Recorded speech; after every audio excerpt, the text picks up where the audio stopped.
I have always had the deep understanding for myself that if anything was going to move forward in my life, that I was going to have to be responsible for making that happen. I know that to be true now and can articulate it as you are responsible for your life.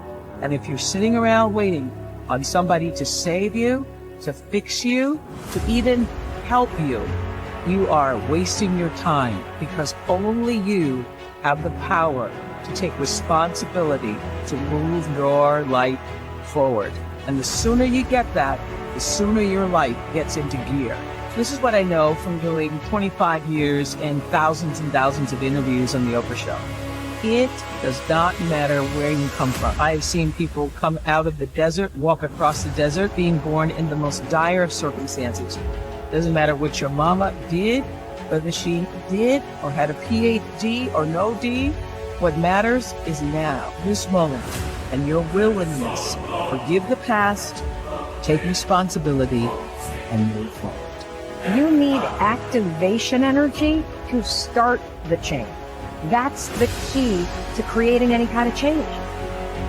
That's the ethical requirement of individual being in the proper sense, is to constantly know that you're not what you could be, to take responsibility for that, and to commit yourself, like body and soul, to the attainment of that ideal.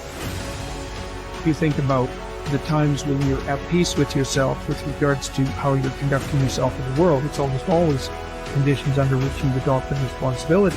The most guilt, I think, that you can experience is the sure knowledge that you're not even taking care of yourself, so that you're leaving that responsibility to others. There is no capability difference between you and someone you consider to be an ultimate role model of success. The only difference is they've learned to use their mind and body with more power on a consistent basis. They've learned to manage their state. They've learned to use their body effectively. Whether they know it or not consciously doesn't matter.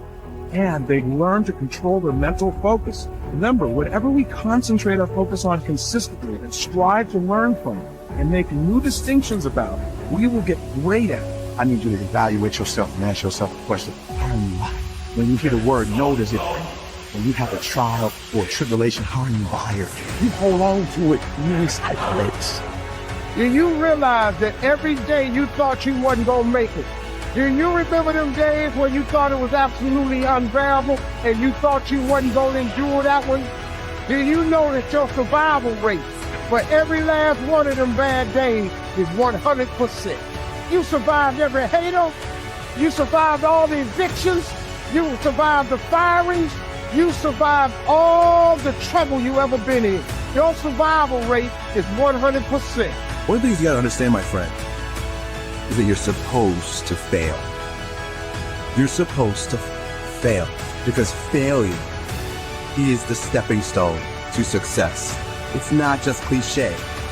Failure is an experience that lends to wisdom that ultimately makes you a stronger version of yourself. Like, until I make my dreams become a reality, I'm not quitting. I don't care how much money I have to invest. I'm going to continue to do this until I become successful. All right? I've got a rule called the show up rule. All right? Somebody said you can pretend that you care, but you can't pretend that you're there.